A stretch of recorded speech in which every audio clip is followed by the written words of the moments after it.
Boa tarde, pessoal, tudo bem? Estamos aqui hoje, 22 de maio. Vou começar a live de hoje. Eu queria lembrar vocês, aqueles que viram aquela postagem com todas as datas, de que o Fábio Oliveira, percussionista, que vai falar sobre a experiência de performance nesse momento Covid lá nos Estados Unidos, o professor Fábio Oliveira vai estar com a gente amanhã, dia 23. Tá? Então, hoje, eu estou começando uma. Deixa eu desligar o WhatsApp aqui, gente. Vou apresentar um trabalho sobre ansiedade na performance musical, que é um trabalho que eu vou apresentar em duas partes, porque senão eu teria que falar muito rápido e talvez não desse tempo para a gente conversar um pouquinho sobre esse assunto que tem me sido muito solicitado. A gente não, não esgota, eu acho, as possibilidades de falar sobre a questão de ansiedade na performance, porque é realmente um fato que nos afeta, nós como performers, muito, né? Boa tarde, Edmundo, boa tarde a todo mundo. Então, eu vou compartilhar minha tela com vocês e apresentar esse trabalho.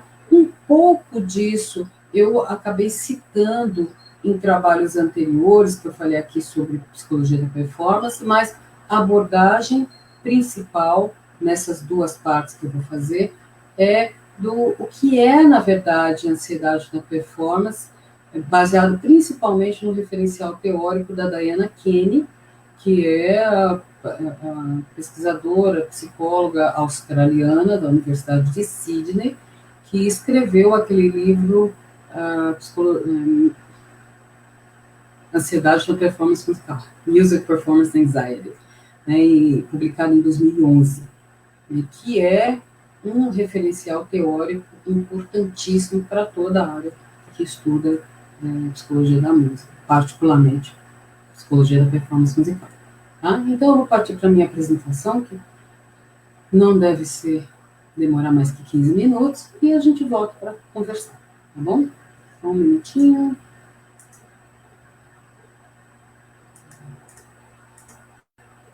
Aqui está a minha.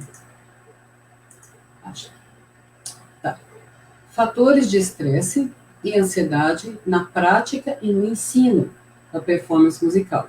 Essa palestra foi originalmente apresentada aí como uma palestra de 1 hora de duração completa, né, as duas partes, em 2015, a convite do Centro de Artes Basileu França, aqui em Goiânia. Foi uma palestra durante a semana de planejamento pedagógico dos professores dessa incrível escola, que é uma escola guerreira, uma escola que gera muitos frutos para Goiânia e para o Brasil todos os anos. Então, eu tenho muita satisfação em estar em contato com os colegas de lá.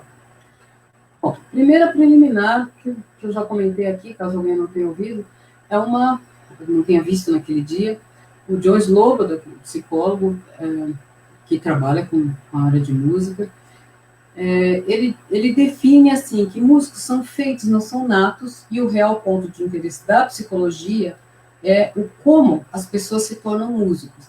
Eu, neste trabalho meu, reelaborei essa frase do Sloboda várias vezes.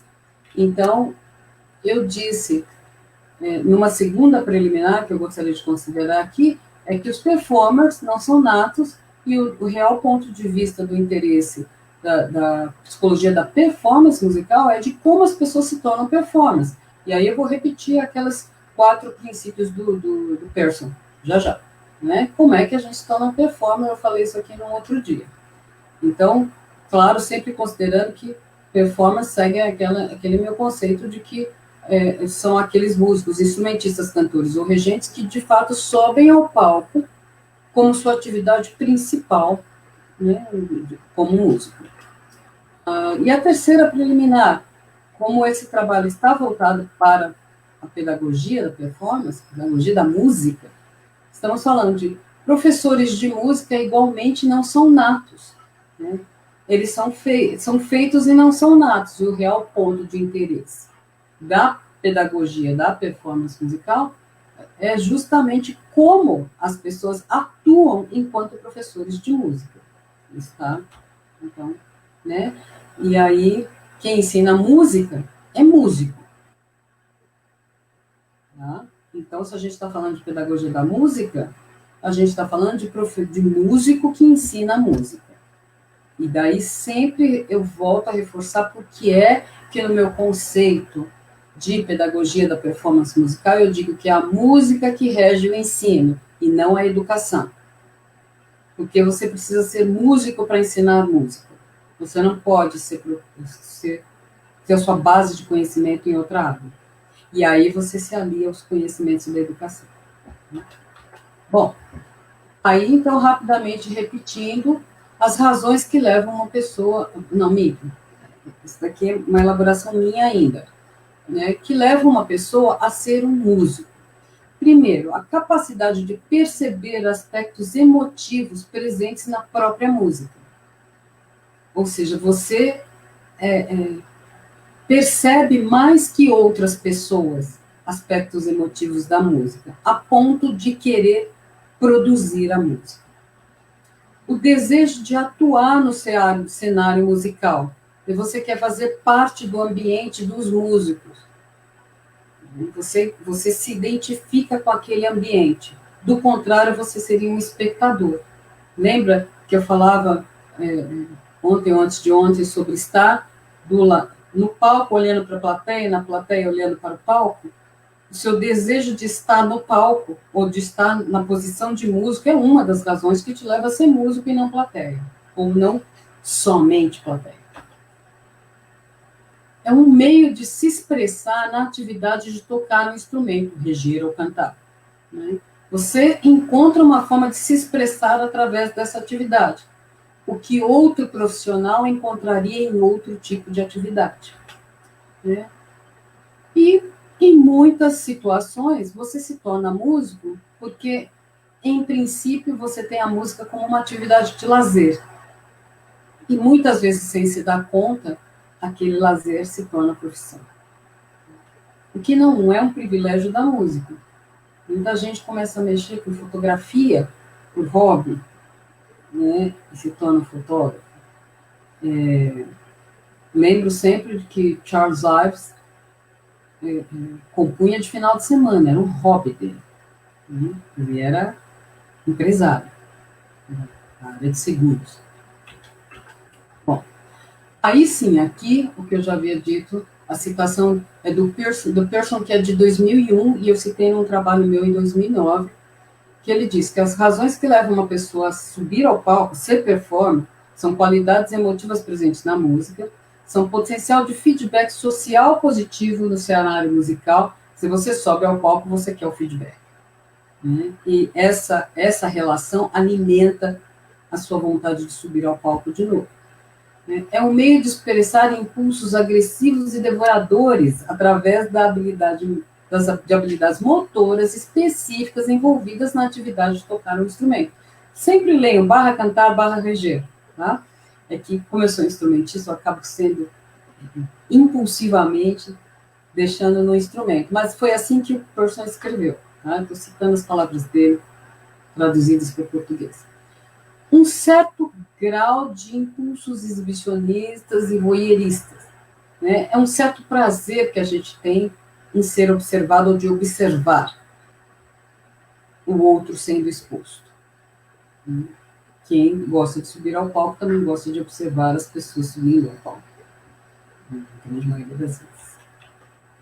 Bom, então aí trazendo todas essas premissas para a nossa discussão, que é a atuação no ensino da música, no ensino da performance musical, o que é que leva uma pessoa a querer ser um professor? Né? Perguntas e umas respostas. Deixa eu ver se eu aciono aqui os meus as perguntas aqui do meu Facebook. Vamos ver. Agora estão todos aqui. Bom, primeiro, né, um professor. A primeiríssima consideração que eu faço é a óbvia, a colocação no mercado de trabalho. A grande maioria da nossa classe de professor, e digo assim, eu até me atreveria a dizer professor de qualquer coisa, tem como uma primeira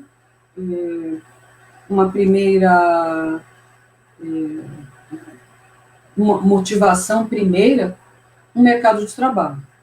Independente se você gosta, não gosta, é apaixonado, mas se você tem determinada formação, pode ensinar, ir para o mercado de trabalho como professor é uma opção legítima. Não há nenhum problema em você ser professor, porque esse foi o emprego que te colocou e te dá sustento. É uma coisa nova. Mas o potencial de feedback social proveniente do cenário educacional da música. Bom, nós estamos vivenciando relativamente há pouco tempo o desprestígio de ser professor. Porque ser professor, durante muito tempo, foi uma profissão muito respeitada. E ainda é muito respeitada em países que levam a educação a sério, né? Que não é o caso, ou melhor, em governos de países que levam a educação a sério, que não é o caso do nosso. Mas, se eu for falar de uma maneira universal, o cenário positivo, feedback social positivo de você ter a postura de ser professor, ele é enorme. O professor é reconhecido como, se ele não existir, nenhuma outra profissão existe, porque você não vai se formar em nada se você não tiver aquele curso sendo oferecido.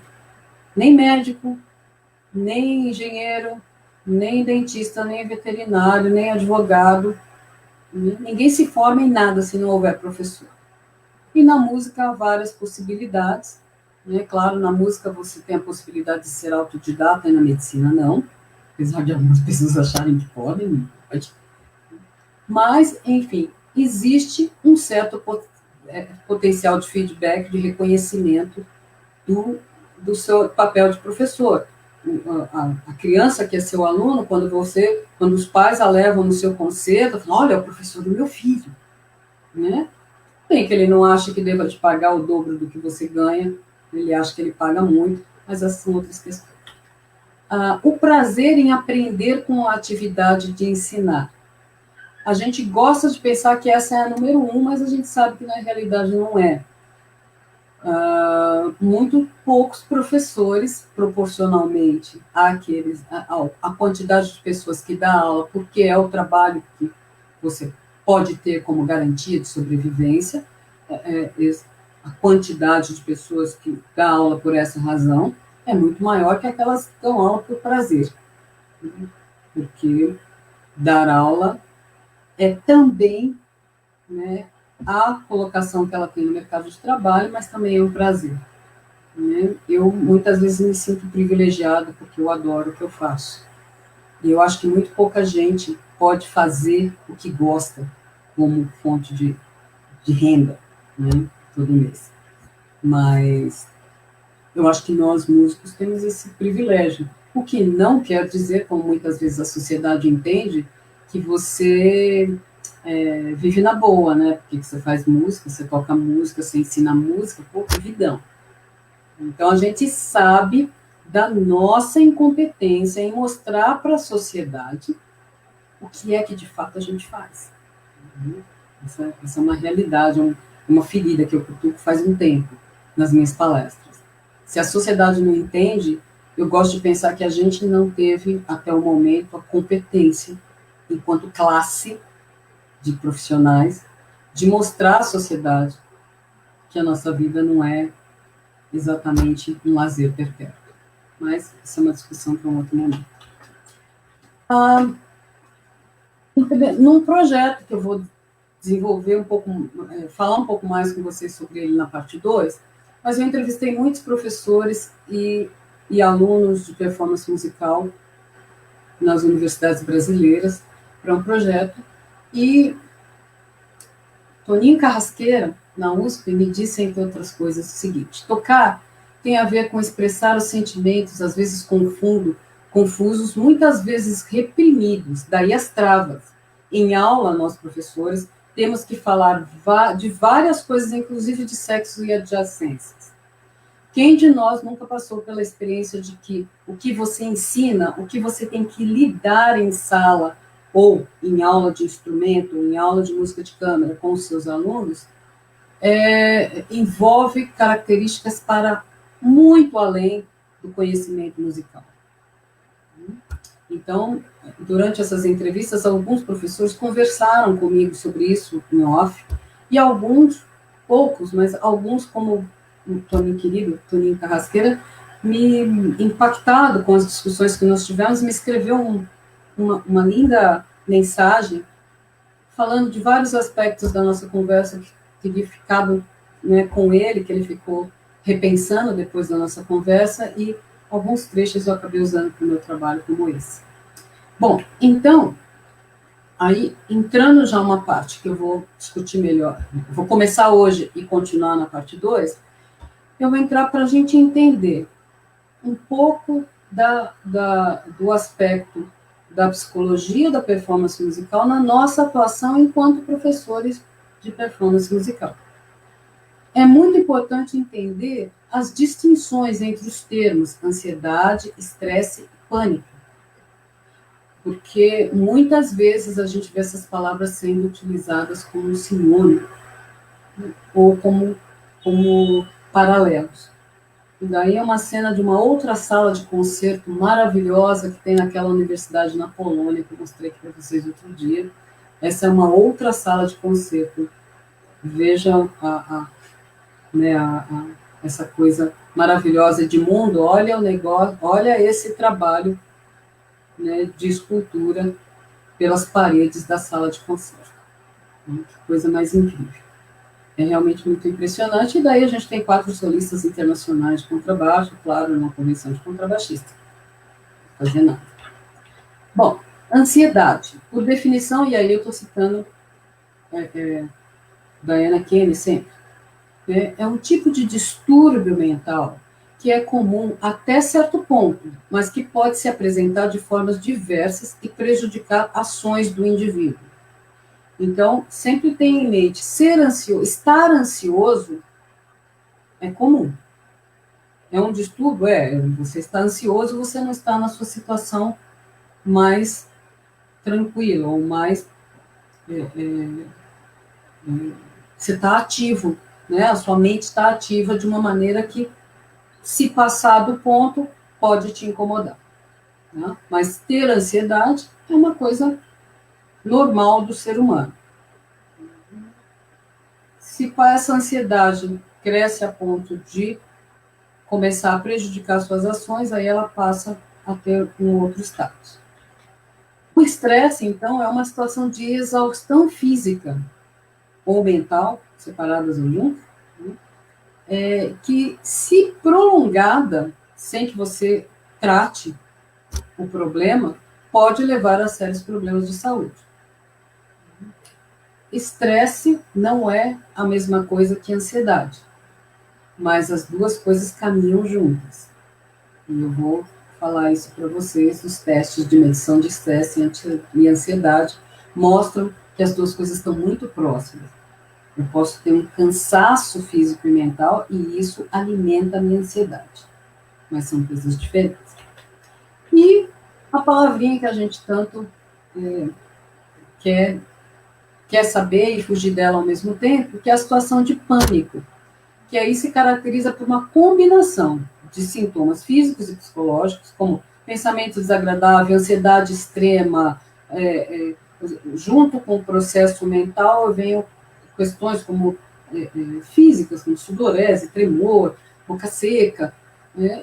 Tudo isso vem junto e quase sempre está associado ao medo de algo desconhecido, né? E esse medo é sempre fortalecido pela expectativa de falha. Se eu acho em algum momento que eu possa vir a falhar, esse pensamento alimenta o meu medo. Meu medo amplia o estresse, meu medo amplia a ansiedade. Um nível altíssimo de estresse e ansiedade me leva ao pânico. Tá? Então, esses são os conceitos básicos que a gente tem que entender. E daí, então, a ansiedade na performance vai se caracterizar, né? MPA é Music Performance Anxiety. Né? O que ela vai causar no indivíduo? Primeiro, segundo a Diana Kenny, a perda de foco. Você está lá concentrado, lá na sua performance, no palco, mas o foco específico no que você está fazendo começa a ser... a ideia de foco pode até ser associada mesmo às lentes, né? Você está ali, você está olhando, você está concentrado, mas não consegue focar exatamente no que você tem que fazer. Dispara a fobia social, porque aí você está, lembra, em público ou com a expectativa de estar em público. E aí a fobia social assume uma posição de grande influência na ampliação dessa ansiedade. E, em último estágio, a depressão prolongada sustenta o pânico. O que é a depressão? É essa situação de alta ansiedade, alto estresse, associada à perda de foco, fobia social, prolongada.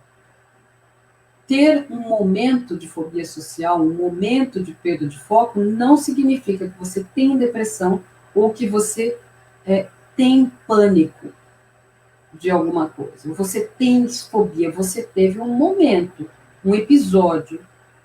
A permanência dessa condição te leva à complexa situação ou de depressão ou de pânico, que daí, se estabelecer, você precisa de tratamento.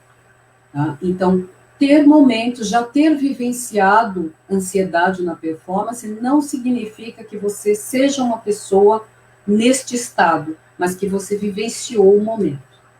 E aí, então, eu queria finalizar essa parte 1 com a descrição, as 19 itens que a Diana Kenny coloca como razões que justificariam ou que identificariam a Music Performance Anxiety, a ansiedade na performance musical.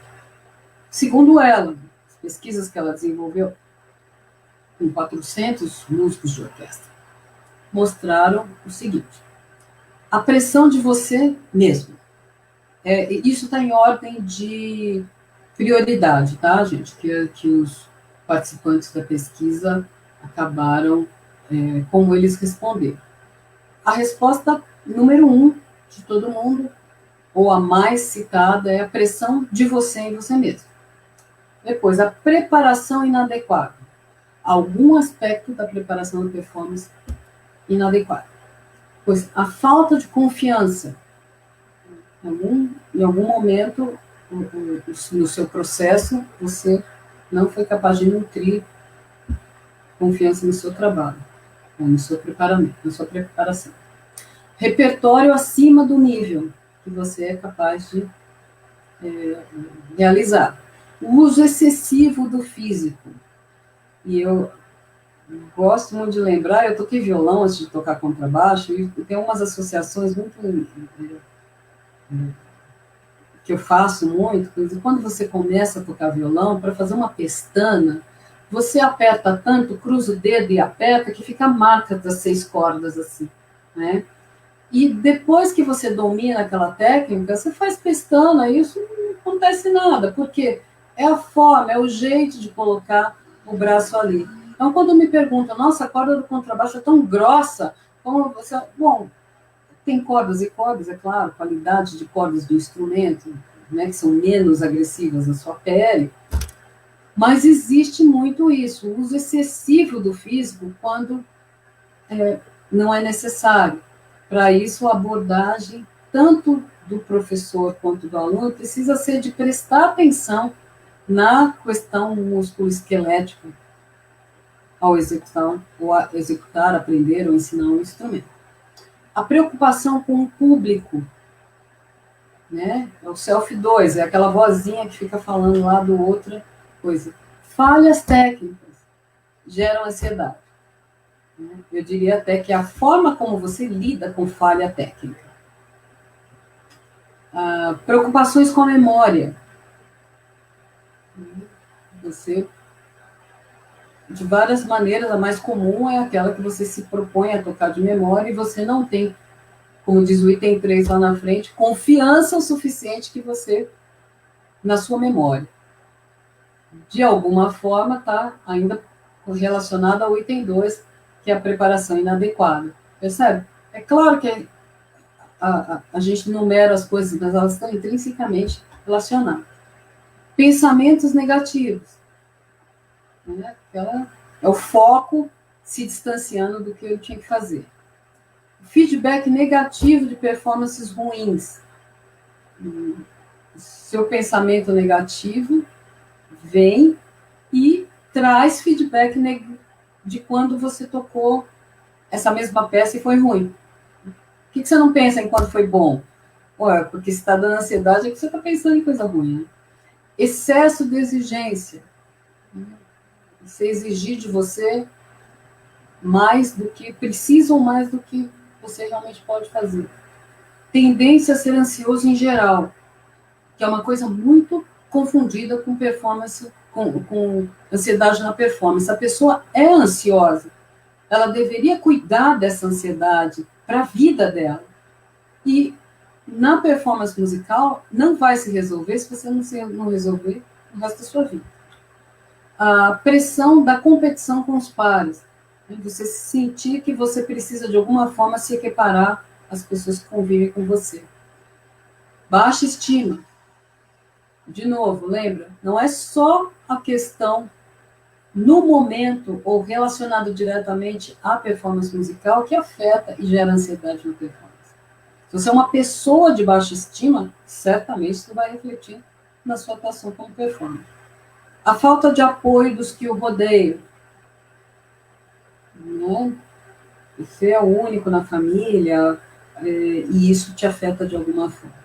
Ou entre os seus amigos mais próximos, você é o único músico, ou os que estão em volta de você são músicos, mas não te dão bola. O que importa é como você recebe isso, não como as pessoas fazem.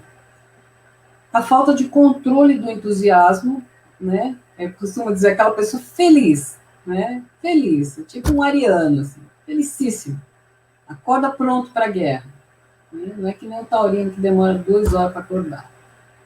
E o excesso de entusiasmo faz com que você muitas vezes perca o foco também. A falta de controle sobre os pensamentos negativos. Eles podem vir, e é uma coisa que se aprende muito quando se estuda a meditação. Você não tem que bloquear pensamentos. Pensamentos vêm. O que importa é o quanto de atenção você vai dar para eles ou não. A pressão do professor.